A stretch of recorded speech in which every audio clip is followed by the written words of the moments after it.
എല്ലാവർക്കും നമസ്കാരം.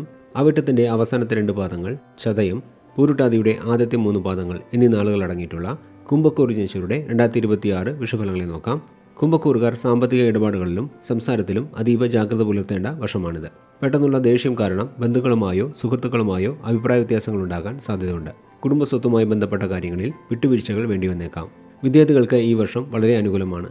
ജൂൺ 2 തീയതി വരെ വ്യാഴം 5ാം ഭാവത്തിൽ നിൽക്കുന്നത് പഠനകാര്യങ്ങളിൽ വലിയ നേട്ടങ്ങൾ സമ്മാനിക്കും. മത്സര പരീക്ഷകളിൽ ഉന്നത വിജയം നേടാനും വിദേശത്ത് ഉപരിപഠനത്തിന് ആഗ്രഹിക്കുന്നവർക്ക് അതിനുള്ള പ്രവേശനം ലഭിക്കാനും ഈ സമയം സാധിക്കുന്നതാണ്. പഠനം കഴിഞ്ഞ് ജോലിക്ക് ശ്രമിക്കുന്നവർക്ക് മികച്ച ജോലി ലഭിക്കും. സാമ്പത്തികപരമായ കാര്യങ്ങളെക്കുറിച്ച് നോക്കുകയാണെങ്കിൽ ജൂൺ മാസം വരെ വ്യാഴം 5 നിൽക്കുന്നത് കുറേ കാലമായി ഉള്ളിൽ കൊണ്ടു നടന്ന ആഗ്രഹങ്ങൾ സഫലമാകാൻ സഹായിക്കും. പുതിയ വാഹനം വാങ്ങാനോ സംരംഭങ്ങൾ ആരംഭിക്കാനോ സാധിക്കുന്നതാണ്. അതേസമയം ജൂൺ 2 മുതൽ വ്യാഴം 6ാം ഭാവത്തിൽ സഞ്ചരിക്കുന്നതിനാൽ ശത്രുശല്യങ്ങളോ അനാവശ്യ ചെലവുകളോ വർദ്ധിക്കാനും സാധ്യതയുണ്ട്. എങ്കിലും ഒക്ടോബർ മുതൽ ജനുവരി വരെയുള്ള സമയം വ്യാഴം 7ാം ഭാവത്തിലേക്ക് മാറുന്നതോടെ സാമ്പത്തിക ബുദ്ധിമുട്ടുകളെല്ലാം മാറി മികച്ച പുരോഗതി ലഭിക്കുന്നതാണ്.